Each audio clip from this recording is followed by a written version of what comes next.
Hi guys, welcome to the channel. So in this video अब हम एक नए टॉपिक की तरफ एंटर कर रहे हैं, that is analysis and design, right. अब देखो, कोई भी सपोज तुम वेबसाइट बना रहे हो, कुछ भी बना रहे हो, उसके लिए तुम्हें प्रॉब्लम चाहिए ना, एनालाइज करना पड़ेगा कि हाँ, इस चीज के लिए ये प्रॉब्लम है और इस चीज के लिए ये प्रॉब्लम है, राइट। तो अब हम वही चीज देखते हैं। सी, सबसे पहले तुम्हें क्या देखना पड़ेगा? Overview of analysis. देखो, एनालिसिस होता क्या है? एनालिसिस होता है कि सपोज तुम्हारा क्लाइंट जो है, ठीक है, उसने बताया कि हाँ, ये प्रॉब्लम है, ये प्रॉब्लम स्टेटमेंट है, ठीक है, और तुम्हें इसको बनाना है। So analysis makes it more precise and expose ambiguities and inconsistency. Suppose analysis का क्या है कि तुम हाँ, ये प्रॉब्लम सोच रहे हो कि हाँ, मेरे को ये चीज बनानी है, ठीक है। क्लाइंट ने तुम्हें ये चीज कही है, तो तुम सोच रहे हो कि हाँ, इसमें क्या प्रॉब्लम्स आ सकती हैं, क्या चीज हो सकता है इसमें, ठीक है। वो चीज हमें ये इजी बनाने में हेल्प करता है। Okay.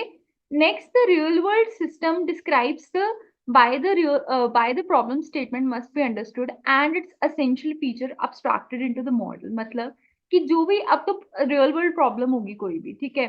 लाइक हमने एटीएम मशीन ली, एटीएम मशीन ली, अब उसमें क्या क्या चीजें जो है वो इम्पोर्टेंट है, ठीक है। एटीएम मशीन में जो है तुम्हारा कैश इंपॉर्टेंट है, क्या क्या चीजें इंपॉर्टेंट है, वो चीजें तुम रिप्रेजेंट करोगे इनटू अ मॉडल, ठीक है। तो यही है analysis, right?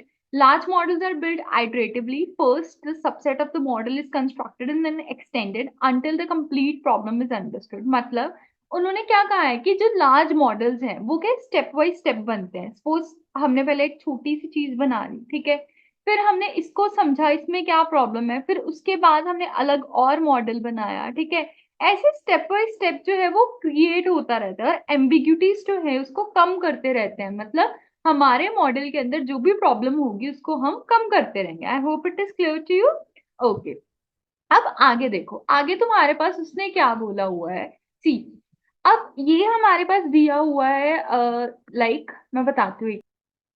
अब जैसे तुम्हारे पास ये चीज दी गई है, राइट। अब ये क्या है तुम्हारे पास, हमने पूरा क्या है, एक मॉडल क्रिएट कर दिया हुआ है, ठीक है। मॉडल क्या है? देखो, ये क्या है, जनरेट रिक्वेस्ट। रिक्वेस्ट कौन जनरेट करेगा? अपने दिमाग में सोचो, ठीक है। यूजर जनरेट करेगा, डेवलपर जनरेट करेंगे, मैनेजर्स जनरेट करेंगे। Okay, okay. अब ये जो रिक्वेस्ट है एक डेटा स्टोर में जाके स्टोर हो जाएगी, जहां पे क्या होगी, प्रॉब्लम स्टेटमेंट, जिसको हमने ये नाम दिया हुआ है। अब प्रॉब्लम स्टेटमेंट जो है वो आगे किसको भेजेगा? मॉडल्स को बिल्ड करेगा। अब मॉडल्स किसकी हेल्प से बिल्ड होंगे? यूजर इंटरव्यू, ठीक है, उसके इंटरव्यू से कि हाँ, जिसने यूज करना है उसको क्या क्या चीजें चाहिए, domain knowledge and real world experience, ठीक है।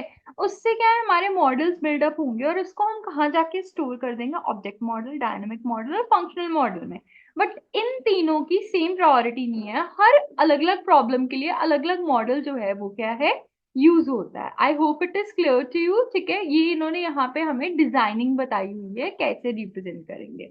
Okay, so this was it. अब इसके बाद हम क्या है, कि एग्जाम्पल की तरफ बढ़ेंगे, जो कि क्या है, एटीएम की है। अब ये हमारे पास एटीएम की जो एग्जांपल दी हुई है, that is automatic teller machine. अब इसी एग्जांपल के साथ हम सारी की सारी चीजें पढ़ेंगे। लाइक हमने पीछे जो पढ़ा था, क्या पढ़ा था? Functional model, dynamic model, object model, ठीक है। इसी एग्जांपल के साथ हम गो थ्रू करेंगे। सो ये एग्जांपल थोड़ी ध्यान से देखो, क्या किया हुआ उन्होंने।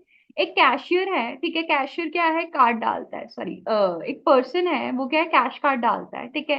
देन ये क्या है, कम्युनिकेशन बता रहा है, कम्युनिकेशन हो रही है सेंट्रल कंप्यूटर के साथ, ठीक है। देन बैंक कंप्यूटर में जाएगी इंफॉर्मेशन, देन कैशियर देखेगा कि हाँ, ह्यूमन कैशियर जो है वो एंटर करेगा अकाउंट एंड ट्रांजैक्शन डाटा, ठीक है। ये चीज हो भी सकती है, नहीं भी हो सकती है, इसलिए हमने दो चीजों में रिप्रेजेंट किया हुआ है। इसको यहाँ पर भी रिप्रेजेंट किया हुआ है, यहाँ पर भी रिप्रेजेंट किया हुआ है। देन तुम्हारे अकाउंट में है जो वो पर्टिकुलर अमाउंट जो है वो शो हो जाएगा। तो ये एग्जाम्पल है, इस एग्जाम्पल की मदद से हम क्या है, तीन चीजें पढ़ने वाले हैं। First is object modelling, second is तुम्हारी dynamic modelling and third one is functional modelling, ठीक है।